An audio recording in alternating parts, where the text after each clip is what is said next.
Cronulla conceded another 6 tries in losing to Penrith 36-12 at the Ronson Field last weekend. That's a total of 12 tries in their last 2 matches. Their defence has become totally shot to ribbons. Penrith were always too clever and committed. They led 18-2 at half-time and only coasted in the second half. Again, the brilliance of Alexander was in evidence. He scored another 20 points from 2 tries and 6 goals with 2-match tally of 38 points. And really, when you look at a game with Alexander in it at the moment, you'd swear that he was orchestrating everything that goes on. Here he is now, setting up a try for Robards, the fullback.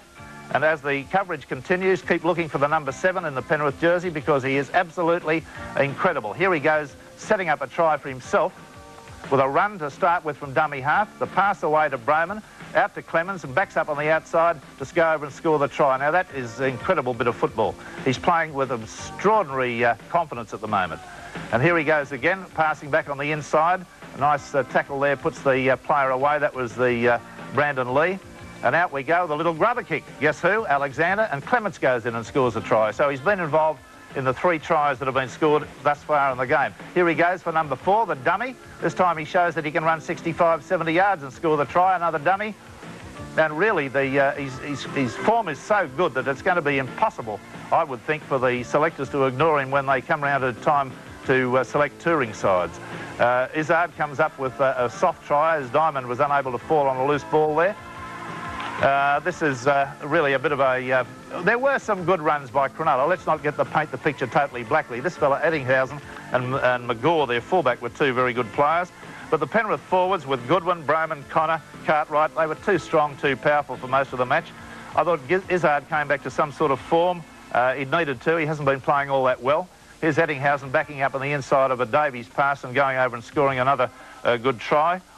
I think Cronulla, it's true to say, are gone for 86. Their main problem now is going to be avoiding the wooden spoon. Out to Gustard, out to O'Connor, out to Davies. Davies goes ahead and then gets it back to O'Connor and he's in for a try. But all this was much too little and much too late. A few separate incidents out of the game showing an awful play the ball here by Andrew Eddinghausen. Now, this has got to be paying more attention to the fundamental things. Now, watch Eddinghausen, arguably their best attacking player. Now, watch this travesty of a play the ball. Have a look at this. Have a look at it. Just have a look at it. Spare me days. I mean, that is... I nearly said bloody, and I'm not allowed to say that, so I better stop. But that is awful. A couple of bits of football just to show you that it wasn't all one-way traffic. There were flashes of brilliance by the Illawarra side. We had the kick ahead there by O'Connor, and just a fortuitous bit of situation there with Longhurst, the hooker, being in position to take it. Nice pass out there to Eddinghausen. What beautiful grace this fellow's got. Almost as good as Michael O'Connor in full flight to watch running from a purely athletic point of view. But Robards is able to get there and stop that one. And here again, the play breaks down after the break has been made. The nice pass on the inside there by McGaw to Eddinghausen, but the pass goes to ground and it's picked up by, I think, Dowling at that stage. OK, now this is the nasty business of an accident, just one of those sheer accidents. Watch Wakefield dislocate his left elbow badly. Watch the arm bend badly. There. I mean, that is a horror. This young man's had the problem of the head damage from the early game against Canterbury Bankstown. It was out for a long while, and he's in a lot of pain.